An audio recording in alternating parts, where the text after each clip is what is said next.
Welcome to the Poor Man's Gourmet Kitchen, where we share gourmet recipes at a low-budget wonder. Now check this out.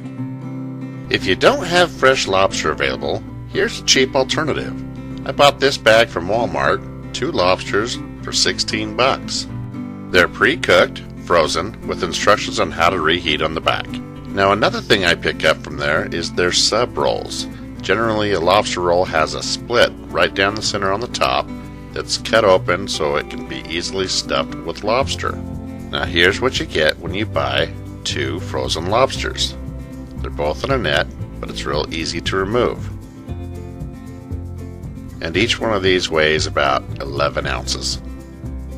And for $16 for both of them, you're looking at about $8 a piece. And you're going to need 1 lobster per lobster roll. But since these were frozen all the way through, we need to reheat them. So on the stove, I've got a large pot with a couple inches of boiling water in the bottom. So I'm going to drop both these lobsters in the pot. We'll go ahead and cover with a lid, and we'll steam for about 5 minutes. Now we can go over the ingredients. I've got some chopped garlic here. We have some whipping cream, blackened seasoning, dried parsley, chives, Parmesan, salt and pepper. By now the steam should be done, so we'll go ahead and remove that lid and start pulling out those lobsters.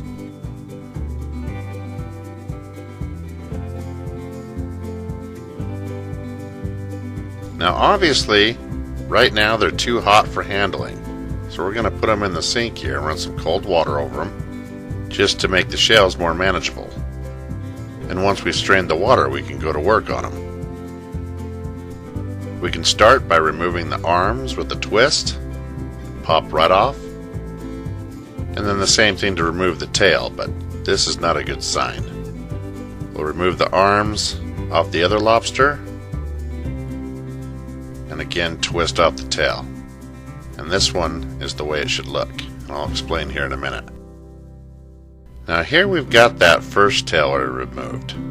What's always good is to have some nice shears that can cut all the way down the side, and these things are awesome for that.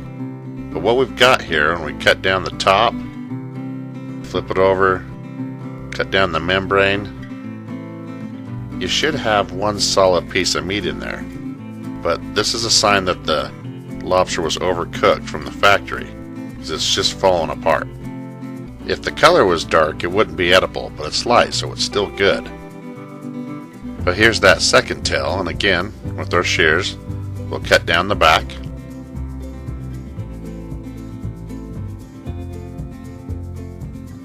Cut down the membrane.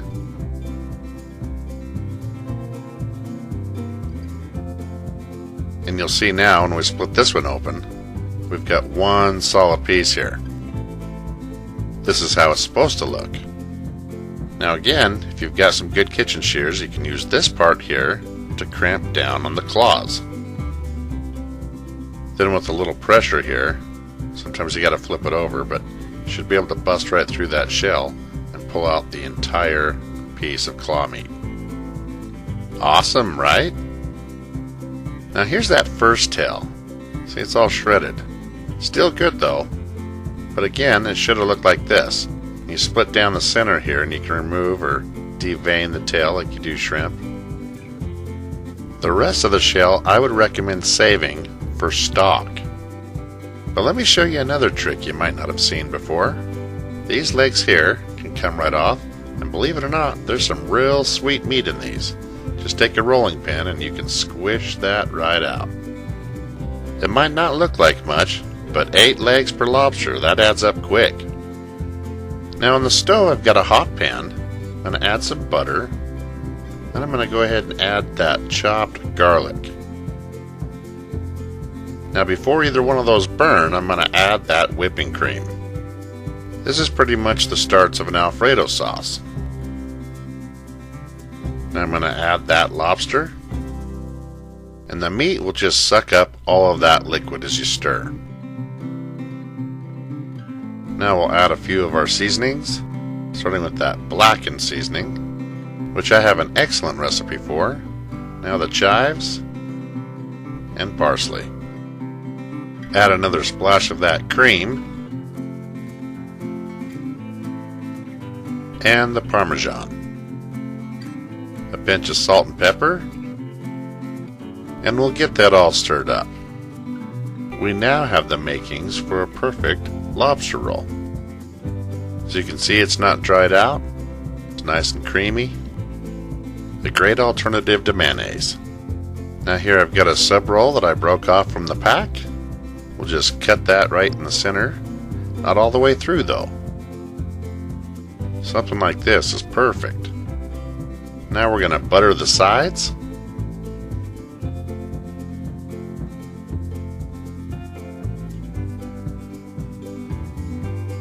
And then grill each one of those sides in a hot pan on the stove. If you like this video, be sure to give me a thumbs up and subscribe to my channel.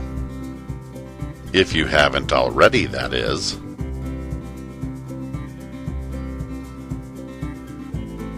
And flip it over on the top with that leftover butter and rub it around a little bit. Then you can crush and pinch down some oregano and sprinkle that right over the top. Now we can open our bun and start stuffing it with lobster. Now in some places, it's common to have a second filling for your lobster roll. Coleslaw is a good example. That way you can make 2 sandwiches instead of just 1. But I'm going to go ahead and stuff both lobsters in this one sub roll. Since that first tail turned to mush makes a good filling, well, I can take the lumpier pieces and stack them on top. And there you have it. Lobster roll right here in the Poor Man's Gourmet Kitchen. Thank you for watching, and be sure to stop by PoorMansGourmetKitchen.com for more recipes and exact ingredients.